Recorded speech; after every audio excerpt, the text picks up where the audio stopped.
උயிරෙழுத்துக்கள் උயிරෙழுத்துக்கள் කියලා කියන්නේ ප්‍රාණාක්ෂර.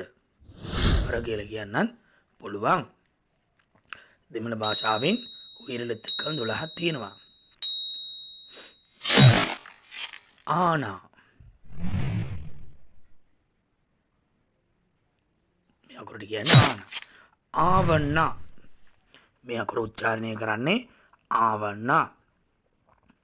அடுத்து ஈனா உச்சாரணை කරන්නේ ஈனா. அடுத்து ஈயண்ணா මේ අකුර උච්චාරණය කරන්නේ ஈயண்ணா. அடுத்து ஊனா මේ අකුර උච්චාරණය කරන්නේ ஊனா. அடுத்து ஊவண்ணா උච්චාරණය කරන්නේ ஊவண்ணா. அடுத்த எழுத்து ஏனா உச்சாரணை කරන්නේ ஏனா. அடுத்து කියලා කියන්නේ ඊළඟ ඒ අண்ணා කියලා උච්චාරණය කරනවා.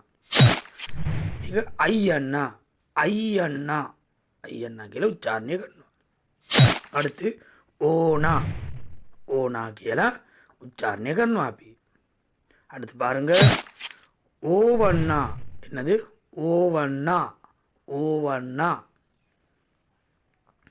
அடுத்து பாருங்க அவ்வண்ணா அவ்வண்ணா කියන්නේ අவ்வண்ணා. කඩසි எழுத்து අවසන් අකුර අක්කන්නා බලන්න අක්කන්නා කියලා තමයි මේ අකුරට කියන්නේ. ரைட். வணக்கம்.